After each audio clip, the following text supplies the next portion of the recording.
अस्सलामु अलैकुम वरहमतुल्लाहि वबरकातुहू। बिस्मिल्लाहिर्रहमानिर्रहीम नहमदुहु व नुसल्ली अला रसूलिहिल करीम अम्मा बाद। मोहतरम भाइयों, बुज़ुर्गों, दोस्तों, उन्वान तो आपने पढ़ लिया होगा कि एक हिंदू भाई ने हमारे साथ जमात में वक्त लगाया। देखो, ये इतनी इबरतनाक बात है हम तमाम के लिए। मुल्क में हालात कैसे हैं।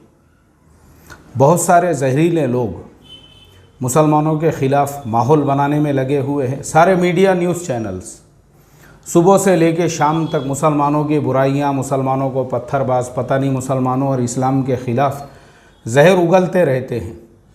और जितनी बॉलीवुड में आने वाली फ़िल्में होती है, उन फिल्मों के अंदर मुसलमानों को डाकू, मुसलमानों को विलेन, मुसलमानों को आतंकवादी, मुसलमानों की और इस्लाम की इमेज को डैमेज करने के लिए सुबह से शाम तक हज़ारों साजिशें हो रही है। उसके बावजूद अल्हम्दुलिल्लाह हमारे भारत देश के अंदर हमारे हिंदू भाइयों की एक बहुत बड़ी तादाद, हमारे दलित भाइयों की एक बहुत बड़ी तादाद, यानी मुल्क में रहने वाले जो आम लोग हैं वो सब ये साजिशों को, प्लानिंग को, सारी चीज़ों को समझते हैं। और जो मुसलमानों के अखलाक है ग्राउंड लेवल पर, क्योंकि मुझे बताओ ना, ये जितने भी मीडिया न्यूज़ चैनल्स हैं इन्होंने आज तक ये रिपोर्ट नहीं बताई कि लॉकडाउन के अंदर मुसलमानों ने लाखों लोगों को खाना खिलाया। मैंने तो आज तक नहीं देखा कभी। भारत जो है इतना बड़ा देश है, इतने बड़े देश के किसी स्टेट के, किसी ज़िले के, किसी छोटे से गांव के, किसी गली में, वहाँ पे अगर मान लो मुसलमानों की कोई बुराई होंगी तो पूरे देश में इसका प्रचार करेंगे। लेकिन जहाँ मुसलमानों ने इतना बड़ा जो हाईवे है, दिल्ली से लेके तो जो हाईवे पता नहीं कहाँ कहाँ तक जो जाता है, उस हाईवे के ऊपर हर गांव के मुसलमानों ने लंगर लगा दिए थे और रास्ते से गुज़रने वालों को खाना खिला रहे। लाखों लोगों को खाना खिलाए, लाखों लोगों को पानी की बॉटल्स दिए, लाखों लोगों की। और ये बताने की बातें नहीं हैं, लेकिन मैं इसलिए बोल रहा हूँ, जब तुम हमारी बुराइयाँ बताते हैं तो भाई अच्छाइयाँ भी बताओ। इसी तरह से कोरोना के ज़माने में कई शहरों के अंदर, पूना शहर में मेरे पहचान वालों का एक ग्रुप है जिन्होंने 15,000 से ज़्यादा नाशों को उनकी आखिरी रसूमात अदा की। उसमें हर धर्म के लोग थे, हिंदू भी थे, क्रिश्चियंस भी थे, सिख भी थे। और 98%, मेरी बात हुई हमारे वो दोस्त, मेरे अजीज़ दोस्त हैं, उन्होंने बताए, बोले इनमें से 98% तो वो मय्यत है, वो नाशे थी जिनके रिश्तेदार भी करीब आने को तैयार नहीं थे। सब कुछ उन्होंने ही किए।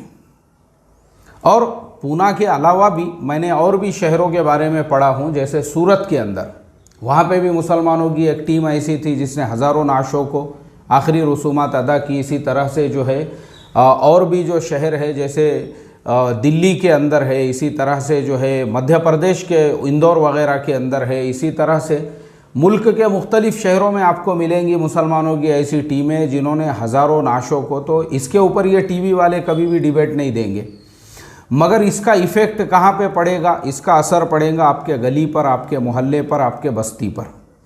जिस बस्ती में आप ऐसा करोगे और जिस मोहल्ले में आप इस तरह के अखलाक करोगे और जिस एरिया में आप रहते होंगे, वहाँ के लोगों के साथ में अगर आपका हुस्न सुलूक रहेगा, उनको कोई फ़र्क नहीं पड़ता इससे कि न्यूज़ चैनल वाले क्या सुबह से लेकर शाम तक पागल कुत्तों की तरह से भौंक रहे हैं।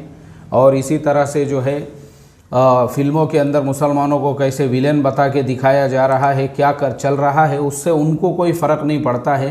वो आपके ग्राउंड लेवल के जो अखलाक है, वो आपका जो किरदार है, आप उनके साथ जो हुस्न सुलूक कर रहे हैं, उसकी छाप उनके दिलों पर पड़ेगी। जैसे जो नौजवान हमारे साथ में जमात के अंदर थे एक दिन, उसकी वजह सिर्फ ये कि उनके जो दोस्त थे, जिन दोस्तों के साथ में ये उठते बैठते थे, वो दोस्त आ गए हमारे साथ 3 दिन के लिए, तो उनका भी दिल नहीं लगने लगा गांव में। अरे बोले यार, मैं अकेला रह के क्या करूं, तुम लोग जमात में जा रहे, चलो मैं भी तुम्हारे साथ में चलता हूं। तो वो नौजवान हमारे साथ में आए, हर मजलिस के अंदर वो बैठते थे।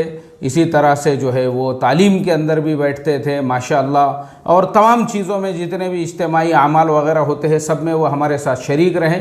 और जब वो नौजवानों का वक्त ख़त्म हुआ, वो जाने लगे, तो वो भी उनके साथ चले गए।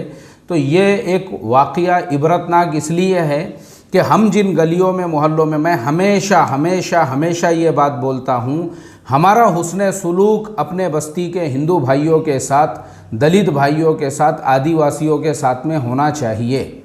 मेरे जो छत्रपति शिवाजी महाराज के ऊपर मैंने जो स्पीच दिया था और जिसके ऊपर कुछ जो है कट्टरतावादियों ने एक बहुत बड़ा हंगामा खड़े कर दिए थे, उन कट्टरतावादियों को बता दूं कि YouTube के ऊपर मेरे उसी वीडियो को 5 लाख से ज़्यादा लोग देख चुके हैं और उसके नीचे कमेंट जाके आप पढ़ो, उसके अंदर लोगों का कहना यह है हमको भारत में ऐसे मुसलमान चाहिए।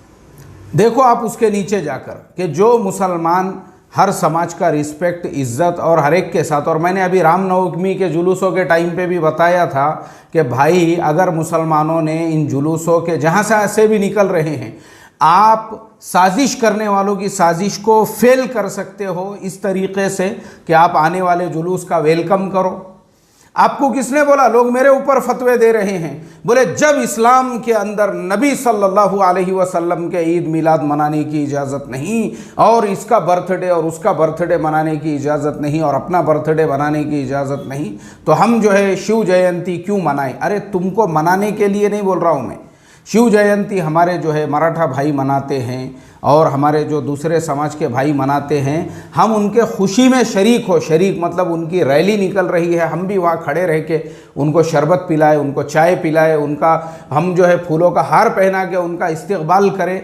हमको जो है उनके खुशी में शरीक होना है उनके साथ में, इसमें क्या प्रॉब्लम है? रामनवमी का जुलूस निकल रहा है, वो जुलूस के अंदर अभी देखा मैंने मस्जिद के ऊपर सब लोग खड़े हुए हैं वहाँ पे और नीचे वो जुलूस जा रहा है तो सब खाली वहाँ से देख रहे हैं और लोग वो वीडियो को ये बोल के वायरल कर रहे हैं कि देखो मस्जिद के बाहर कैसे हंगामा। अरे भाई, जो मस्जिदों के अंदर जो खड़े हुए देख रहे हैं पूरा मंजर, वही लोग अगर नीचे आ जाते और ये जुलूस वालों को पानी पिलाते, प्यार से मिलते, मुस्कुरा के मुसाफा करते ना। अभी मैंने बम्बई का देखा, जोगेश्वरी में लोगों ने वैसा ही किया। ये जाने वाले जुलूस का जब जोगेश्वरी के अंदर लोगों ने इस्तकबाल किया तो हर जाने वाला जो था वो लोगों से गले मिल मिल के वो लोग जा रहे थे। ये तरीक़ा होता है। हम ये तालीम पिछले कई सालों से दे रहे हैं, लेकिन हमारे ख़िलाफ़ फतवे, तजदीद ईमान और तजदीद निकाह के फतवे वो गोबर छाप मुफ्ती दे रहे हैं और वो लेके वहाँ से फतवे ठोक रहे। तजदीद निकाह, तेरे बाप का निकाह करा तजदीद है और तेरी अम्मा का करा तजदीद ईमान। तजदीद ईमान कराता साला गोबर के सूरत का। तो प्रॉब्लम हमारा ये है, हमारे ऊपर कुफ्र के और हमको जो है डबल से मुसलमान बनाने की बातें करने वाले जो इस तरह के कट्टरतावादी गू और गोबर के जैसी सूरत लेके बैठे हुए, ऐसे ही लोगों ने, मैं बता रहा हूँ ना, हम सालों से बोल रहे हैं। देखो प्यार मोहब्बत से हमको जो है ना, सब ये हमारे भाई है, हमारे हिंदू भाइयों के दिल इतने नरम हैं, इतने नरम है। अरे तुम थोड़ा प्यार से उनके साथ में हुस्ने सुलूक तो करके देखो।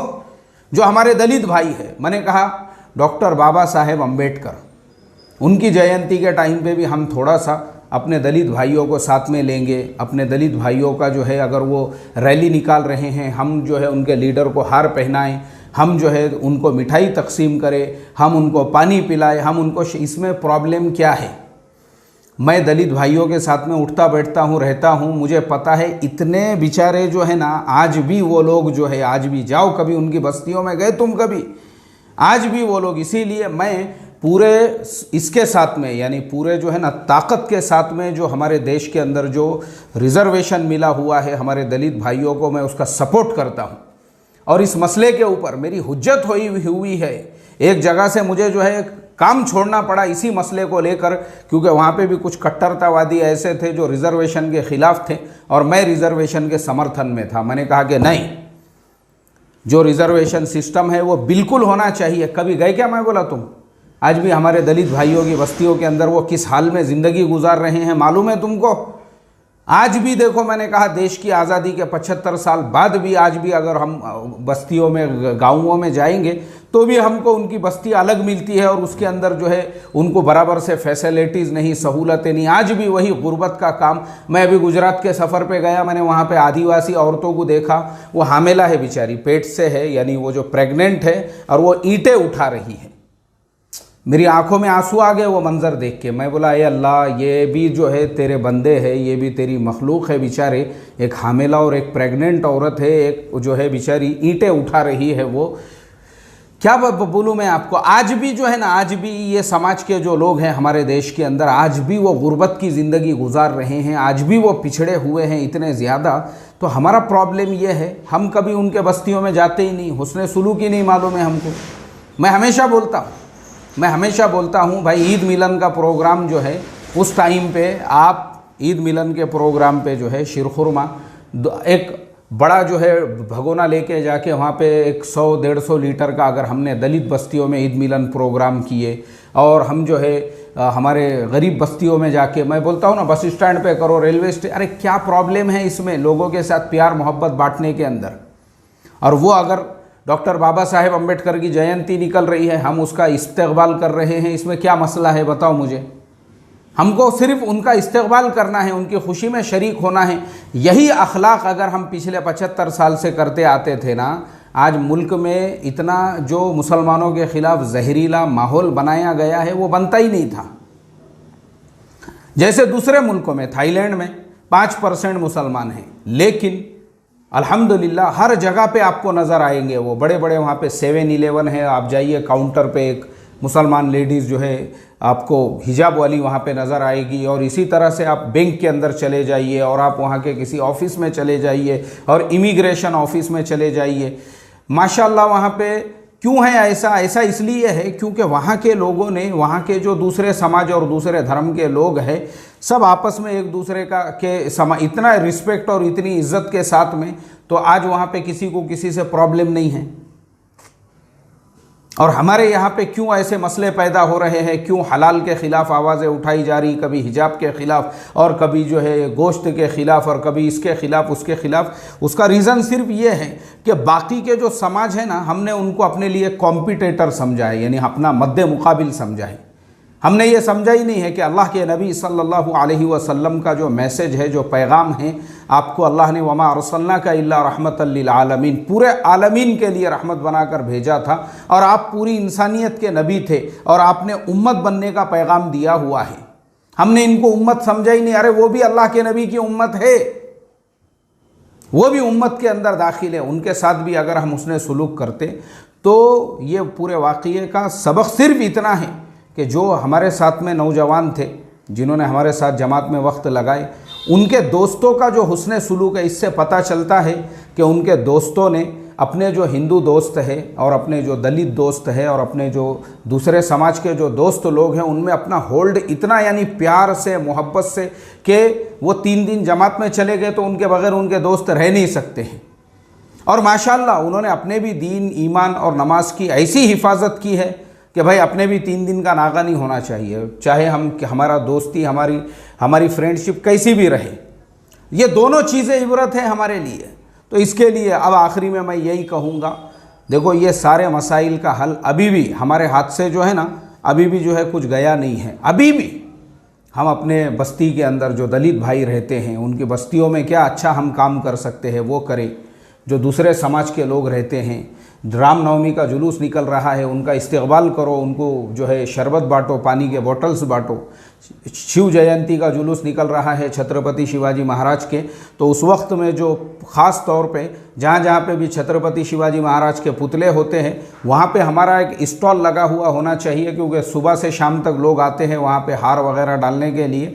हम उनको चाय पिलाएं, हम वहाँ पे उनको पानी पिलाएं।